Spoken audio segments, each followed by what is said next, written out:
So students, now we will discuss an other organelle that is present within the cell and that organelle is endoplasmic reticulum. इसको हम abbreviate कैसे करते हैं? ER से, endoplasmic reticulum. जी आपको पहले से आइडिया है एंडोप्लाज्मिक रेटिकुलम दो तरह की है, smooth endoplasmic reticulum and the rough endoplasmic reticulum. एक एडिशनल चीज़ आज देखेंगे जी, ऐसा नहीं है, एक आपको पास वेसिकुलर एंडोप्लाज्मिक रेटिकुलम भी एक चीज़ है, एक फिजिकल करेक्टरिस्टिक है एंडोप्लाज्मिक रेटिकुलम का जो आपको स्टडी करना है। अच्छा, लेकिन मेजरली हम कहते हैं जी दो टाइप्स के एंडोप्लाज्मिक रेटिकुलम है। वो जो वेसिकुलर एंडोप्लाज्मिक रेटिकुलम है उसका भी अभी ज़रा फंक्शन डिस्कस करते हैं। ओके जी, एंडोप्लाज्मिक रेटिकुलम वर्ड्स के ऊपर कॉन्सेंट्रेट करें। Endo means inside, plasmic in the plasma. It means endoplasmic reticulum means with in the plasma and reticulum का क्या मतलब है? Network. Okay, this is the network that is present with in the plasma. This is definition of endoplasmic reticulum. अब जो आपने definition देखी different books में, आपको डेफिनेशन मिली कि endoplasmic reticulum is a network of flat, इस तरह से देखें, फ्लैट वेसिकुलर स्ट्रक्चर। लेकिन इधर तो कोई वेसिकुलर स्ट्रक्चर नजर नहीं आ रहा, किसी और बुक पे चलते हैं वहां तक जहां से हमें वेसिकुलर स्ट्रक्चर नजर आए। सो जी एंडोप्लाज्मिक रेटिकुलम को फिर भी हम डिफाइन कर लेते हैं कि this is a flat vesicular structure that x tends through out the cytoplasm. कोई ऐसा स्ट्रक्चर है जो पूरे के पूरे साइटोप्लाज्म के अंदर फैला हुआ है। जी ये तो हमें नजर आ गया, this is the flat structure. Okay, this is vesicular structure, tubular like structure. लेकिन वेसिकल्स भी इसके अंदर हैं, कुछ कुछ आप समझ ले पार्टिकल टाइप सी कोई चीज भी है, उसको भी डिस्कस करेंगे। वेसिकुलर स्ट्रक्चर है क्या चीज? तो ये तो मोर प्रिसाइजली देखा जाए ये तो ट्यूब्यूलर स्ट्रक्चर है, ठीक है। सो वेसिकुलर स्ट्रक्चर के ऊपर भी फिलहाल आते हैं कि more precisely actually vesicular structure है क्या। एक और बुक को तरफ हम आए, जो बुक में क्या दिखाया गया है कि ये न्यूक्लियस है। न्यूक्लियस के इर्द गिर्द आपको नजर आ रहा है ये ट्यूब्यूलर स्ट्रक्चर। हमने डेफिनेशन पढ़ी है, this tubular structure is the of rough endoplasmic reticulum. आगे आकर sorry, this sac like structure is of rough endoplasmic reticulum. आगे हम आके आ जाए जी, सैक लाइक स्ट्रक्चर आ गया। Then we have this tubular structure, ये ट्यूब्यूल टाइप से बनी हुई है, ब्रांच्ड भी हैं, ठीक है, ये ब्रांच्ड हैं। लेकिन ये सैक लाइक स्ट्रक्चर्स ब्रांच्ड नहीं है, sac like structures are rough endoplasmic reticulum. उसके आगे इस रफ एंडोप्लाज्मिक रेटिकुलम की एक्सटेंशन का नाम है दिस स्मूथ एंडोप्लाज्मिक रेटिकुलम, जिसके अंदर किसी किस्म के कोई जिसके ऊपर किसी किस्म के कोई राइबोसोम्स नहीं है। अच्छा, एक और स्ट्रक्चर नजर आ रहा है, that is the vesicular structure. जी अब ये क्या है? एक चीज अभी से याद रख लें कि ये वेसिकुलर स्ट्रक्चर के अंदर या ऊपर किसी किस्म का कोई राइबोसोम नहीं है। This is actually acting as a storage house. Okay, so अब नेक्स्ट मूव करते हैं, बस इसको कंक्लूड कर लें। This is rough endoplasmic reticulum, we have smooth endoplasmic reticulum. Third type हम लोगों के पास आ गई वेसिकुलर एंडोप्लाज्मिक रेटिकुलम की। जी अब दोबारा से डेफिनेशन पे आते हैं कि these are the sac like structures. Okay, these are the sac like structures and the tubular ones. Sac-like structures are actually the rough endoplasmic reticulum. Tubular structure is actually the smooth endoplasmic reticulum that are interconnected. Both are interconnected by a singular continuous membrane. देखें जी, ये nucleus से कोई एक membrane extend होती हुई आएगी। अभी इस पॉइंट को भी डिस्कस करते हैं, फिलहाल खाली एंडोप्लाज्मिक रेटिकुलम के ऊपर रहें कि देखें गौर करें, एक कंटिन्यूस मेम्ब्रेन है that is through out the endoplasmic reticulum, चाहे हम रफ की बात करें या स्मूथ की बात करें। सो एक कंटिन्यूअस स्ट्रक्चर है ये, ठीक है। इट मींस इसके अंदर एक ही तरह का ल्यूमेन है, एक ही इसकी टोटल इंटरनल स्पेस है, ठीक है। इस इंटरनल स्पेस जो कुछ हो रहा है इसी इंटरनल स्पेस के अंदर हो रहा है या इसके ऊपर हो रहा है। ओरिजिन, ओरिजिन क्या है एंडोप्लाज्मिक रेटिकुलम का? गौर करें, न्यूक्लियस। ये देखें, न्यूक्लियस से एक्सटेंड कर रहा है आपका endoplasmic reticulum. So you can say that this is actually the extension of the nuclear membrane. This is formed. How this is formed? It is formed by the nuclear membrane. It is formed by the invagination. Invagination means moving inside out, turned inside out. जी आपके nuclear membrane ने अंदर से बाहर की तरफ जब move किया तो इसने एक्सटेंशन एक बना दी, उस एक्सटेंशन को बेसिकली हम क्या कह रहे हैं, this is the rough endoplasmic reticulum. अब रफ एंडोप्लाज्मिक की एक्सटेंशन का क्या नाम है, that is the smooth endoplasmic reticulum. Okay जी, अब ये कहां से कनेक्टेड है, this is actually this reticulum is connected to this double layered membrane. इस डबल लेयर्ड मेम्ब्रेन का ऑलरेडी हम लोगों ने नाम पढ़ा है, that is the nuclear envelope. Okay जी, अब हम आ जाते हैं जी, ये जो आपके पास कॉम्प्लेक्स ये जो रेटिकुलम है, ये जो नेटवर्क है, basically this is consist of the cisternae and tube like structure. Books में लिखा है this is consist of cisternae tube like structure, लेकिन अभी आप लोगों को पता चल गया this is also consist of vesicles. Vesicles के ऊपर एक कंपोज्ड है, कुछ पार्टिकल टाइप आप कह लें, ठीक है। सो जी, अब यहाँ पे हम कंक्लूजन पे आते हैं, जो आपके पास एंडोप्लाज्मिक रेटिकुलम है, दैट हैज 3 फिजिकल कैरेक्टरिस्टिक्स। पहला फिजिकल कैरेक्टरिस्टिक क्या है, sac like structure, that is cisternae. Second physical characteristic क्या है, tubule like structure, that are tubules which are branched ones. अच्छा, सिस्टर्नी ब्रांच्ड नहीं है। Then you have the vesicle structure, vesicle structure, ये गोल सा स्ट्रक्चर, ठीक है। सो 3 कैरेक्टरिस्टिक्स आपके पास आ गए हैं एंडोप्लाज्मिक रेटिकुलम के। अब थोड़ी सी डिटेल डिस्कस कर लेते हैं सिस्टर्नी की। ये है जी सिस्टर्नी, या इधर भी डायग्राम में रिप्रेजेंट की गई सिस्टर्नी। ये देखिए नैरो है, नैरो सा स्ट्रक्चर है, नैरो फ्लैट स्ट्रक्चर है, किसी किस्म की इसके अंदर ब्रांचिंग नहीं है। सो this is narrow flattened unbranched structure. और कहाँ पे प्रेजेंट है, डायग्राम पे गौर करें कि ये जो ब्लू कलर है that is close to this purple colour. Purple colour nucleus को रिप्रेजेंट कर रहा है, blue colour is representing the rough endoplasmic reticulum. और this you can say that this cisternae is close to the, that lies close to the nucleus. Okay, अब cisternae देखें, these cisternaes are actually parallel, देखें एक दूसरे के parallel present हैं, और these मे भी हो सकते हैं इंटरकनेक्टेड ना हो, लेकिन कहीं ना कहीं जाके कनेक्टेड जरूर हैं।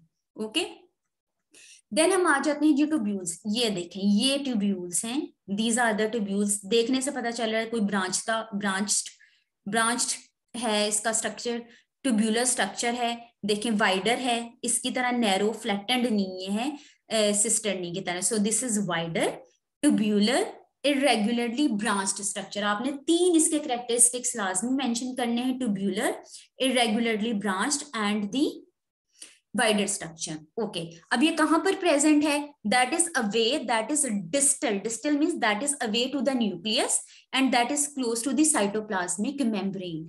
ओके, अब यहाँ पर फंक्शंस कौन कौन से परफॉर्म हो रहे हैं इन ट्यूब्यूल्स के अंदर, बेसिकली यहाँ पर जी फंक्शन परफॉर्म हो रहा है ग्लाइकोजन की मेटाबॉलिज्म का, लिपिड्स एंड स्टेरॉइड्स के सिंथेसिस का। अगर यहाँ पे कोई सिंथेसिस हो रही है, इट मींस यहाँ पर एंजाइम्स प्रेजेंट है सिंथेसिस के लिए। तो वेसिकल्स के ऊपर आते हैं, these are the vesicles। Okay, these vesicles are basically oval और round vacuoles, ठीक है। वेसिकल्स वी से याद रखें, these are vacuoles, these which are round or oval, and you must remember these are free of the ribosomes। Okay, type of the endoplasmic reticulum smooth, rough, एक आप खुद से भी कह सकते हैं जी, this the third one is actually the vesicular endoplasmic reticulum. Okay, smooth endoplasmic reticulum के अंदर किसी किस्म का कोई राइबोसोम्स नहीं है। Rough endoplasmic reticulum is coated और लोडेड विद द राइबोसोम्स, जहां पे प्रोटीन की सिंथेसिस हो रही है। ये डायग्राम आपको रफ एंडोप्लाज्मिक रेटिकुलम शो कर रही है, जिसके ऊपर डॉट्स हैं, एंड इसी में स्मूथ एंडोप्लाज्मिक रेटिकुलम जी, ये है smooth endoplasmic reticulum which is in the purple, which is extension of this rough endoplasmic reticulum. और इस पे किसी किस्म का कोई पार्टिकल नहीं, किसी किस्म का कोई राइबोसोम मौजूद नहीं है। ओके जी, अब आ जाते हैं अलग अलग फंक्शंस को डिस्कस कर लेते हैं। स्मूथ एंडोप्लाज्मिक रेटिकुलम का फंक्शन क्या है और रफ का फंक्शन क्या है जी। जो स्मूथ एंडोप्लाज्मिक रेटिकुलम है, अभी डिस्कस किया, बायोसिंथेसिस, सिंथेसिस करना लिपिड्स की, तो इट मींस लिपिड्स की सिंथेसिस के लिए इसके पास एंजाइम्स प्रेजेंट है। सो फर्स्ट फंक्शन इसके पास आ गया, it is involved in lipid synthesis. Why lipid synthesis, because इसके पास सिंथेटेस एंजाइम है that is on the surface of this smooth endoplasmic reticulum, जो कि लिपिड की सिंथेसिस करवाएगा। सेकेंडली और क्या, ग्लूकोनियोजेनेसिस, ग्लूकोज की फॉर्मेशन भी इधर हो रही है। एक इंपॉर्टेंट फंक्शन जो आप लोगों ने लाजमन याद रखना है स्मूथ एंडोप्लाज्मिक रेटिकुलम से रिलेटेड, आगे ड्रग्स पढ़ेंगे, फार्माकोलॉजी पढ़ेंगे, वहां पढ़ेंगे जो लिवर है, लिवर में ड्रग्स मेटाबोलाइज हो रही हैं, ओके, लिवर के सेल्स, इसका मतलब मेटाबॉलिज्म करें, तो लिवर के सेल का कौन सा ऑर्गेनल मेटाबॉलिज्म कर रहा है, that is actually the smooth endoplasmic reticulum. आपका ये जो स्मूथ एंडोप्लाज्मिक रेटिकुलम है, ये आप कह सकते हैं मेटाबॉलिज्म कर, मीन्स डिटॉक्सिफिकेशन कर रहा है। कोई एक ड्रग है, उसकी मेटाबॉलिज्म करके उसको इनएक्टिव कर रहा है। आपकी ड्रग है हाइड्रोफोबिक है, उसको हाइड्रोफिलिक में कन्वर्ट कर रहे हैं ताकि बॉडी से वो एक्सक्रीट आउट कर सके, एक्सक्रीट कर सके। सो स्मूथ एंडोप्लाज्मिक रेटिकुलम का काम आ गया जी डिटॉक्सिफिकेशन मेटाबॉलिज्म। अच्छा, डिटॉक्सिफिकेशन मेटाबॉलिज्म ड्रग्स की कर है, किसी एक ड्रग का नाम बता देते हैं, बुक में मेंशन है phenobarbital, that is sedative, okay. अब डिटॉक्सिफिकेशन कर रहे हैं, मेटाबॉलिज्म कर रहे हैं, कैसे करें, that is because of the enzymes that are present with in your smooth endoplasmic reticulum. Okay जी, एक बुक के टेक्स्ट की तरफ जाते हैं, बुक का नाम मेंशन है मेडिकल सेल बायोलॉजी, ओके, इसका 3rd एडिशन है। इसमें ये पूरा पैराग्राफ डिस्कस करते हैं जी, जहां इसने डिस्कस किया है जो आपके स्मूथ एंडोप्लाज्मिक रेटिकुलम के ऊपर डिटॉक्सिफाइड एंजाइम्स प्रेजेंट हैं, जिनका नाम है साइटोक्रोम P450 एंजाइम्स, जिसकी डिटेल आप आगे जाकर फिजियोलॉजी में भी पढ़ेंगे, फार्माकोलॉजी में भी पढ़ेंगे। ये स्मूथ एंडोप्लाज्मिक रेटिकुलम क्या है, that is extension of the rough endoplasmic reticulum that is distal to the nucleus, that is distal means away from the nucleus but that is close to the cytoplasmic membrane। ये tubular इसका structure है। Function अभी तक कौन सा हमने discuss किया जी, detoxification, that is metabolism. Metabolism कैसे करता है, with the help of the cytochrome P450 enzyme, उसके थ्रू करता है। अच्छा, अब एक और चीज जो आपने याद रखनी, आगे जाके थ्रू आउट हार्ट की ड्रग्स पढ़ेंगे, फिजियोलॉजी पढ़ेंगे, मसल्स की ड्रग पढ़ेंगे, ठीक है, कि मसल्स कॉन्ट्रैक्ट करते हैं, हार्ट कॉन्ट्रैक्ट करता है। अच्छा, हम लोगों ने पहले से पढ़ा है क्यों कॉन्ट्रैक्ट करता है, because of the calcium contract करता है। ये calcium within this cell कहाँ से आता है जी, ये कैल्शियम आपके सेल के अंदर बेसिकली कहाँ पे स्टोर्ड है, that is stored inside your smooth endoplasmic reticulum. अब जी जैसे ही ब्रेन ने सिग्नल दिया, ठीक है, वो सिग्नल या समझने न्यूरोट्रांसमीटर कोई रिलीज किया, कोई मॉलिक्यूल रिलीज किया कि उसने अब क्या करना है, आपके मसल को स्टिमुलस देना है कि कॉन्ट्रैक्ट करो जी, वो न्यूरोट्रांसमीटर आके आपके मसल्स के रिसेप्टर के ऊपर बाइंड किया, रिसेप्टर ने सिग्नल दिया स्मूथ एंडोप्लाज्मिक रेटिकुलम को। स्मूथ एंडोप्लाज्मिक रेटिकुलम आप कह लें एक स्टोरेज हाउस है आपके पास कैल्शियम का। स्मूथ एंडोप्लाज्मिक रेटिकुलम के ऊपर आपके पास कैल्शियम चैनल्स मौजूद हैं। जैसे सिग्नल मिला स्मूथ एंडोप्लाज्मिक रेटिकुलम का, इसने क्या किया, it will help in sequestering of calcium ions, means इसने क्या किया कि अपने कैल्शियम को रिलीज कर दिया विद इन दी साइटोप्लाज्म। अब जब साइटोप्लाज्म में कैल्शियम रिलीज हुआ, अब उसने कॉन्ट्रैक्शन करवाई। अच्छा, अब एग्जांपल डिस्कस करते हैं, हमने पढ़ा एक्टिन मायोसिन फिलामेंट्स कंट्रैक्शन करवाते हैं, तो ये कैल्शियम बीच में कहां से आ गया भाई, ये एक्टिन है, ये मायोसिन है, प्रॉपर्टी क्या है, स्लाइड करेंगे तो कंट्रैक्शन होगी। लेकिन नॉर्मली क्या है जी, एक्टिन मायोसिन पढ़े, इनके दरमियान एक ब्लॉक है, ये ब्लॉक का नाम है ट्रोपोनिन। जैसे ही स्मूथ एंडोप्लाज्मिक रेटिकुलम ने कैल्शियम रिलीज किया, ये जो ब्लॉक है that is the troponin block, इसके साथ आपकी कैल्शियम बाइंड करगी। जैसे कैल्शियम और ट्रोपोनिन का कॉम्प्लेक्स बना, ये ब्लॉक यहां से हट गया। Now your actin and myosin are free, they will slide. जैसे ये स्लाइड करेंगे कॉन्ट्रैक्शन होगी, ठीक है। So you can say that calcium from the smooth endoplasmic reticulum of the skeletal and the smooth muscles will trigger contraction। Okay, ये discuss कर ले। इसके अलावा आगे ड्रग्स भी, डाइजॉक्सिन वगैरह पढ़ेंगे जी। अच्छा, कॉन्ट्रैक्शन होती कैसे, वो ड्रग से रिलेटेड एक पूरी डिटेल है। फिलहाल हम एक एनाटॉमी में, फिजियोलॉजी में जनरल डिस्कशन कर रहे हैं जी। ये टेक्स्ट था बुक का जो हमने डिस्कस कर लिया। ये लास्ट लाइन को हम डिस्कस कर रहे थे जी, कैल्शियम जो है वो आपके स्मूथ एंडोप्लाज्मिक रेटिकुलम के अंदर प्रेजेंट है। अब आ जाए जी रफ एंडोप्लाज्मिक रेटिकुलम पे। जब हमने राइबोसोम्स के फंक्शन डिस्कस किए, वहीं पे एक्चुअली हमने क्या डिस्कस कर लिया था, रफ एंडोप्लाज्मिक रेटिकुलम का फंक्शन जी। आपके रफ एंडोप्लाज्मिक रेटिकुलम के ऊपर राइबोसोम्स प्रेजेंट हैं which are performing the function of protein synthesis. अब यहाँ एंडोप्लाज्मिक रेटिकुलम का क्या फंक्शन है, रफ एंडोप्लाज्मिक रेटिकुलम का जी। रफ एंडोप्लाज्मिक रेटिकुलम वो ऑर्गेनल है that is providing space to the ribosomes, ठीक है, ओके।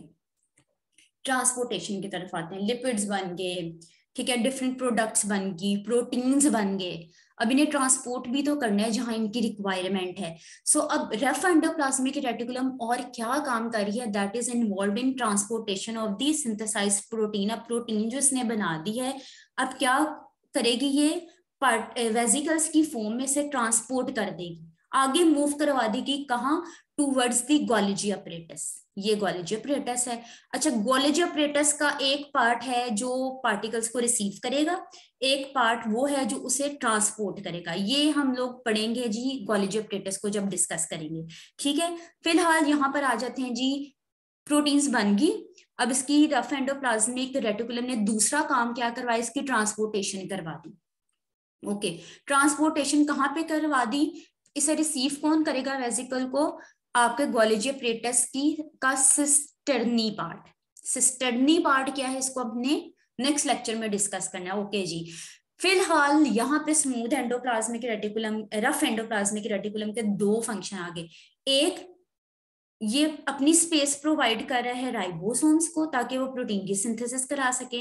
दूसरी बात, ये ट्रांसपोर्टेशन का काम कर रहा है, जो प्रोटीन बन गई है उसे पैक कर रहा है वेजिकल्स में, देन उसे ट्रांसपोर्ट कर रहा है towards the Golgi apparatus. So अब नेक्स्ट लेक्चर में we are going to discuss the Golgi apparatus ji.